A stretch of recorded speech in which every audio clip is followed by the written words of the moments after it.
Hi guys, I'm back. Okay, so today we are covering part 2 of health, fitness, and beauty tips. And today we will be covering the beauty and health portion.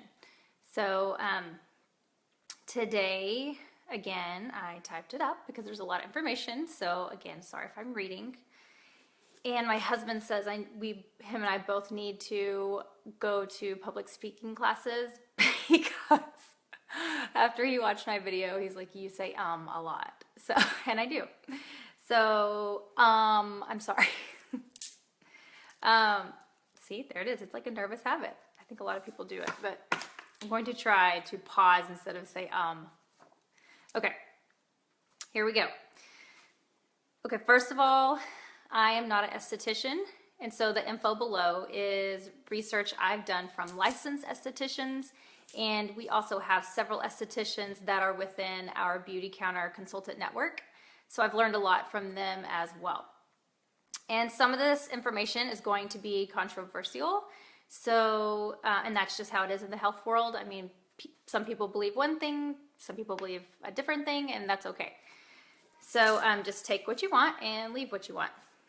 This does come from research, though, through people that I believe are legit, trustworthy people. So you can just take it for what it is. Hi, Shelly. Hi, Amanda. Shelly, oh my gosh, I love you. It's been so long.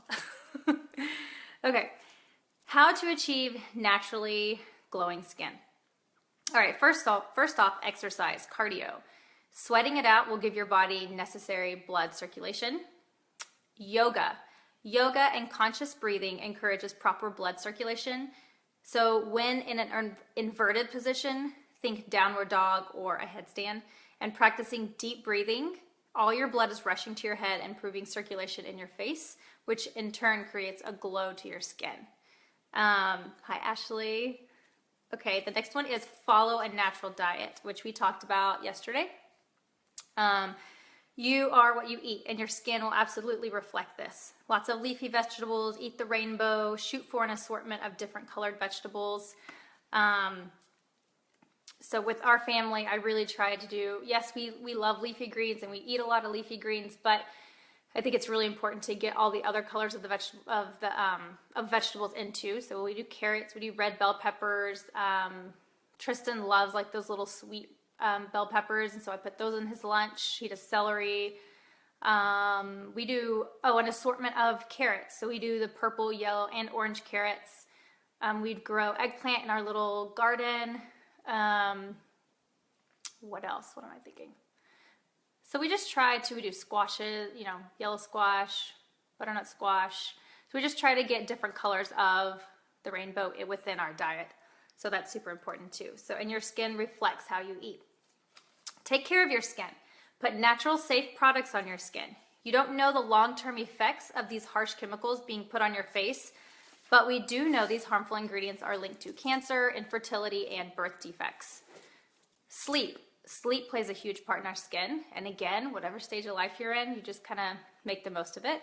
My youngest son didn't sleep through the night till he was 14 months old, and it took a major toll on my health. It took a major toll on Ryan's health. We really believe that. So sleep is super important. Again, you just do what you can. Hydration. Hydration is super important for the glowing skin, a healthy body. So anytime I even have one glass of wine at night, I see it on my face the next morning. So luckily, Beautycounter's face oil, they come to my rescue. At night, I'll use our cleansing balm for extra hydration. I'll clean with it, and then I'll use my moisturizer and add my face oil in it. So those nights that I have one glass of wine, like I know I'm gonna need extra moisture. Or cold nights, like cold nights where your heat is running and you're having dry heat run through your house constantly, which is all winter long. You really need to make sure that your mom, my mom just joined in here. She's out there watching my kids. I love you. Thank you for your help. Oh, you're funny. Okay, so hydration, yes. So drink a ton of water, and then again, face oils they help a ton. Okay, skincare. Stop picking. I know that's hard to hear. I know that's a really hard habit to break too. So what I did hear from an esthetician back in the day, not too far back in the day, like a couple years ago, you will never have good skin as long as you continue to pick. So this may be a little too much information, but I used to pick also, and even blackheads, and I would irritate my skin. And so I finally broke myself of that habit, and that is when I started seeing a major difference in my skin. Our charcoal mask works amazingly with spot treatment. It really does. Like if you see something come up, put that on it, go to bed. The next day, it works so good because charcoal removes impurities. So don't pick. I know it's really hard, and especially when you have underneath the skin pimples. Those are called like cystic acne. Some of that can stem from, I mean, sometimes you just never know. Hormones, diet, stress. I mean, so many things play a part with that stuff. Don't pick. It's just super important. So if you have like, this is so gross, but if you have a whitehead, like this is not from an esthetician, this is just what I do. So, and I learned this from my aunt a long time ago. So you take a pen, like a writing pen, and you take out the ink and stuff. And so at the very end, it's just small, circular, little round circle, but it has a hole in the middle. And so if I ever do have like a whitehead, instead of irritating my skin, I'll just I'll make sure it's sanitized, like in alcohol, and I'll put it right on top of that pimple, and it extracts it without irritating my skin. So you can do that. But again, I try really, really hard not to pick unless like there's like a whitehead. So don't pick blackheads. Don't look in the magnifying mirror. You guys can, facials are not cheap, but that would be my suggestion. If you're going to have that extraction done, like go to an esthetician, get that done. We have a few natural estheticians around here. My friend Tiffany goes to one. She actually got a natural chemical pill. It came from like fruit acids, I believe. Papaya enzyme is really good for just a natural, like a chemical pill, but that's natural. So esthetician, go to get facials as far as that goes. Stop picking. Exfoliation. Exfoliation is key. Exfoliation removes dead skin cells that can clog your pores. I exfoliate with our nourishing exfoliator and my Clarisonic brush 2 to 3 times a week. And you don't want to over exfoliate either. Wash your face every night. You've always heard that. If you're lazy at night and you prefer a simple routine, which I would say there's like 3 nights out of the week that I'm like that and I don't want a full routine, I use our cleansing balm. It's amazing. You just put it on a dry face full of makeup, put it on, wipe it off with a warm cloth. It comes with a white cotton muslin cloth, and you put warm water on it, and then you wipe it off. And then you rinse, and then if you want extra hydration, you put the cleansing balm on your face and go to bed. Or you can use some of our other moisturizers. Okay. Puffy eyes and dark circles. Who doesn't have these? Okay, one of the main causes for puffy eyes is a salt-heavy diet. And I experienced this myself on Thanksgiving Day. I was really blown away, because we've really cut down on salt in our diet, mainly with Ryan's situation. And so we really don't have a ton of salt in our diet anymore. And so Thanksgiving we had, we spent time with family and friends, and so we had salt-heavy diet at lunch, and then we had a salt-heavy diet at dinner, because we went to 2 different dinners. I literally, by the afternoon, after that second dinner, my eyes were so puffy, and I knew it was from the salt. So puffy eyes can have a lot to do with salt intake. Also allergies, stuff like that. Dark circles. Dark circles can be tough. They can be caused by a number of things. Lack of sleep, an unknown allergy, genetics, diet. So really, you just kind of do the best you can with dark circles. Genetics can play a really big part in dark circles. Sleep, that can help a lot. Make sure you're eating a clean diet. You don't have an unknown allergy. And then our rejuvenating eye cream is awesome for that. It helps with puffy eyes and dark circles. However, there's a proper way to put on eye cream. And when you put on eye cream, you want to make sure you're using your ring finger, because it is the weakest finger. And you just want to go like where the crow's feet would be. So like up here and around the orbital bone. So you don't ever want to get in the lash line, because that irritates the eyes. So you stay away from the lash line and the eyes, and you go out like this. I'm going to be doing a video next week on more detail about skincare and stuff like that. So, okay, so this is another controversial topic, but there are many estheticians that say do not wear eye cream at night because it can creep into your eyes and irritate them. Again, that's your choice. You can decide what you want to do with that. I don't wear eye cream at night. I just use my moisturizer, stay away from my eyes. I'll go like around with my moisturizer. And then in the morning when I need like to depuff or help with the dark circles, I'll use the eye cream and put it around. So that's really good. Again, that's a controversial topic. So some will say, what? No eye cream at night? But I've noticed that. Like I've noticed when I sleep and I have used any other, not necessarily Beautycounters, because I've stopped using eye cream at night a long time ago, but when I would use it, I would feel my eyes would itch and be irritated. So just be aware of that. Sunscreen. Okay. This can be another controversial topic. There are a growing number of skincare experts rebuking the idea that we should wear sunscreen every day. I know, crazy. If you are a surfer or in the sun every day, then absolutely wear sunscreen. But if you are in office all day, just going from the car to your office a couple times a day, some say don't wear sunscreen like in the winter. It blocks your skin from vitamin D and can also clog your pores. If you do need or wear sunscreen, choose a safe sunscreen without chemical UV filters. These chemical filters penetrate into the skin, into your bloodstream, and wreak havoc on your system. So choose a mineral sunscreen that uses zinc oxide or titanium oxide. And Beautycounter sunscreen is honestly the best safe sunscreen I have ever used. Be sure to slather it on your neck and on your chest, on top of your hands as well. So again, the sunscreen is a controversial topic. There's a lot of estheticians that'll say, and dermatologists that would say wear it every single day, don't go a day without it. And then there's a growing number of estheticians saying you could go without it occasionally. So I would never say it's harmful to wear a safe sunscreen, but do you really need it 24 hours a day, 7 days a week, 365 days a year? I personally haven't been wearing much sunscreen at all this winter because I want to absorb as much vitamin D as possible because we all know we're low on vitamin D in the winter. But I'm rarely in the sun right now. So come spring, it'll be part of my daily regimen again. And again, this is a controversial topic. If you choose to wear sunscreen daily, choose a safe one. A wide brimmed hat and clothes, like longer sleeve clothes, are also great natural sunscreens. And then another tip, take a day or two off from makeup, if possible. I try to do this. I know it's hard for some people to do it, but I definitely try. Okay, now let's get to health. I can't stress enough how important it is for you that you are choosing a safe skincare regimen.